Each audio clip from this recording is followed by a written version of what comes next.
So I've been flying around the world, writing books, speaking on human connection now since 2019. And I went into this work because my family story, which I write about in the book, but particularly my mother's illness, she was having issues connecting with herself and with me. And at the time, prior to 2019, I was working in a workplace that was so disconnected, so toxic, like when we talk about toxic connection, that it was affecting the creativity. I was a radio DJ, so I was in a creative field, and I had worked in other radio stations around other parts of the world, and I was seeing how that was really affecting how people were being productive, the fact that they were lonely within the workplace because of the toxicity. So everywhere I looked, connection kept coming up again and again as a theme for me. And so then I started doing some research, and then the pandemic hit. And of course, human connection became the biggest topic in the world during that time. And it just kind of caught fire from there. So I think we are living, from the human connection work that I do, I think we're living in an increasingly disconnected and polarized world. It's not specific to any country. Globally, this is an issue that almost every country is facing, this idea that the cohesiveness with which we used to live is disintegrating, and our participation in civic life is disintegrating. And that means less connection across cultures, across our differences. And that poses huge public health crisis issues actually to all countries. So I love that Ride for Unity in its own way is addressing part of this much bigger kind of human existential crisis. So when we see a loneliness epidemic sweep through different countries around the world, this social isolation therefore does certain things to different, different societies. For example, with more people not getting married and staying by themselves, governments have more of a healthcare crisis on their hands, because other members of the family that would traditionally help older people, we now have older people living alone, which means the state needs to step in. We can also see this with the proliferation of life-shortening diseases. So basically, when someone is chronically lonely due to social isolation, which comes from a reduced participation in civic life, polarization, lack of connection, when we have people who are chronically lonely, the loneliness reduces their immunity and makes them more at risk to things like cardiovascular disease and stroke. So it shortens people's lifespan, but it also disintegrates their quality of life while they are alive. And therefore, that obviously has implications for the state as well, because the healthcare system has to pick those things up. So this is what we're seeing. And look, we're experiencing natural disasters around the world right now. Look what's happening in Los Angeles with the fires, for example. Now, they have shown that in states of emergency, it's the relationships that we have with our neighbors that improves the amount of people surviving. They are your first point of contact, but we're living in societies now where we don't know our neighbors. So this means greater loss of life. So you can now kind of see how this idea of separation between us as human beings really is becoming a huge, like, governmental, state, societal issue.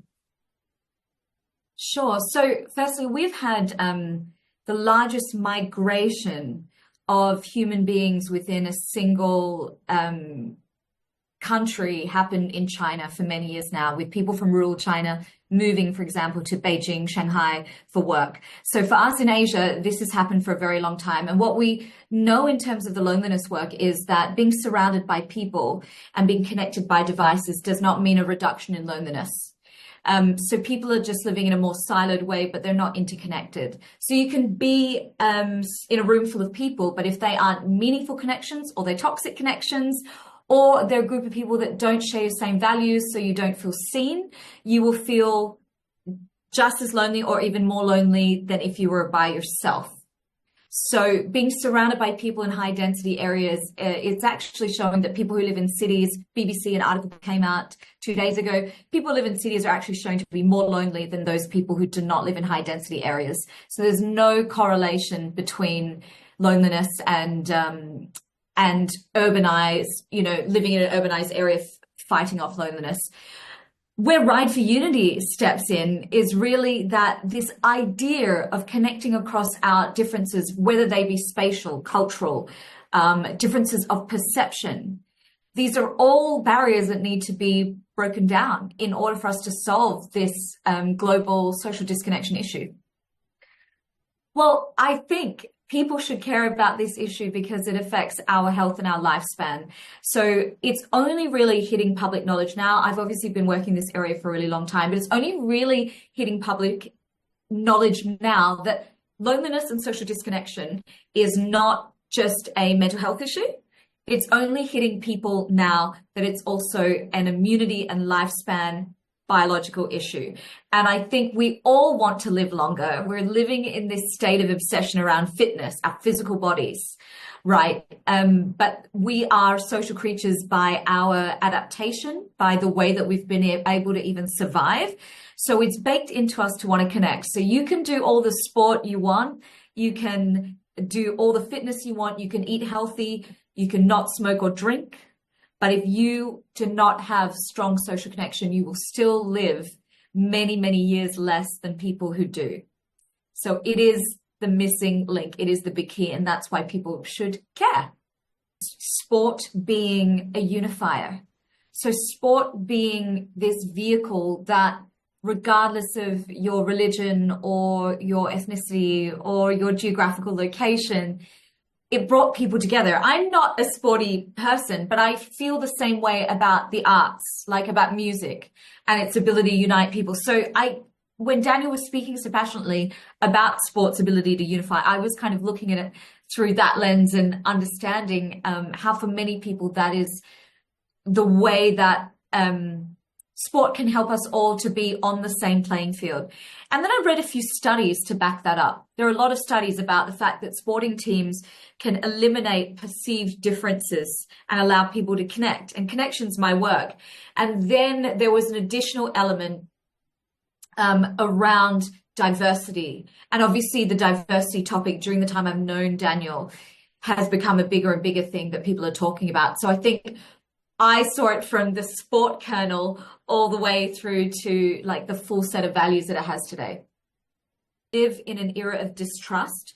Distrust is also what is destroying connection, particularly in the United States. Distrust in governments, institutions. People don't believe that society or the state will care for them anymore. I mean, I live in Singapore. We're one of the rare countries where confidence in our government is extremely high, but that is not the case in most parts of the world, and I'm aware of that. And so when you have distrust, it filters down from I'm distrustful of the healthcare system or I'm distrustful of Big Pharma to I'm distrustful of anyone pitching me anything. And if we start being skeptical of everything, it means we don't participate anymore. And when we don't participate anymore, we become more socially isolated. So you're totally right, Dina. Like getting over that distrust factor is huge. It's huge. Well, I hope to highlight the correlation between Ride for Unity's mission and the science and the research of human connection and loneliness. And I think whenever we have an event that's designed to connect and unite people, there is always going to be people who are following the project who might be skeptical or might, audiences are largely split into two groups. You have the rational science-based people, and then you have the people that are heart-led and story-led. And sometimes the people who need more of the science and the facts need that as well. And maybe because of the work that I do full-time as my job and my career, I can help to bolster that part of the event and make that more known so that we bring more people who are of that kind of science-based, skeptical people to follow the project. I think what's really important, as much as we should have our tribe and people who are like us, that make us feel safe and connected, cognitively, we make better decisions in life as a result of diversity. And we've seen this over and over again. I love Singapore, where I live, because similar to somewhere like the UAE, it's a very diverse population of expatriates, locals, and many different races. And every time I have a big life dilemma, a really big question I want to ask, I consult people from all of these different walks of life in my environment. I even call friends from, I used to also live in Switzerland. I also used to live in Australia, and also in the Middle East. And so I call people from all different backgrounds to consult on this big decision.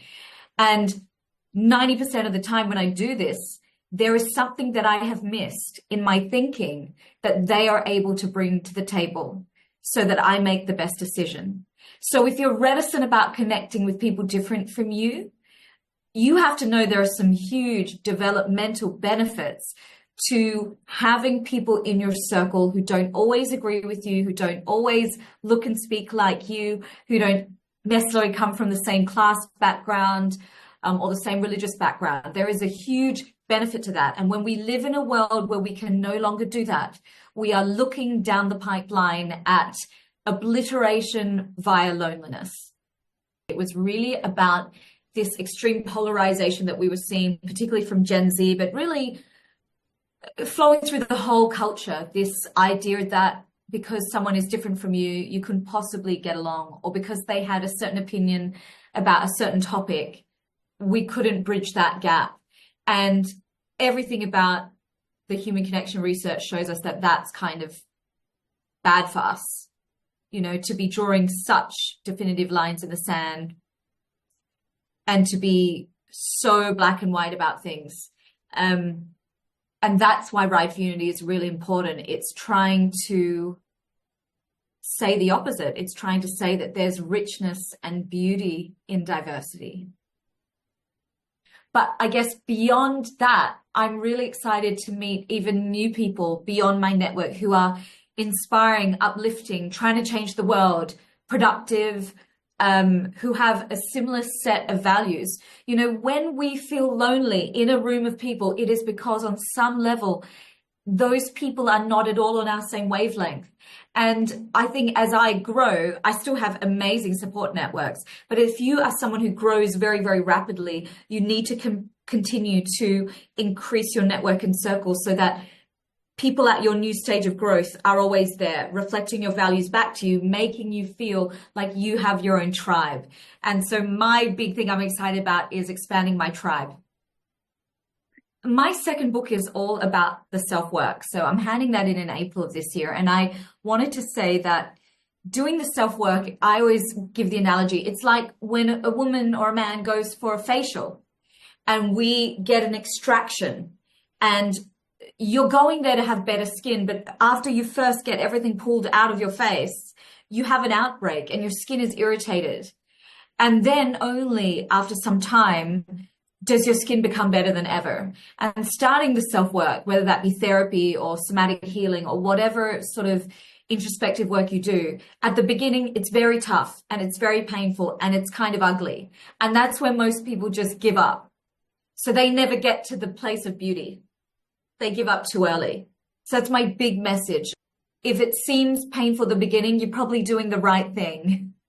And something like Ride for Unity, attending something when you're just starting and you're feeling a bit tender can be a really good thing, because you can sit in the audience, you can be inspired, you can listen to speeches, and it's just like that baby step. So if you're at the baby step phase, attending conferences or events is a beautiful way to begin. You know, it's like going to a restaurant and having the chef's tasting platter. You're just trying a little bit of things first. Dip your toe in. I already think from the conversations I've had, Ride for Unity is going to impact the world with future plans.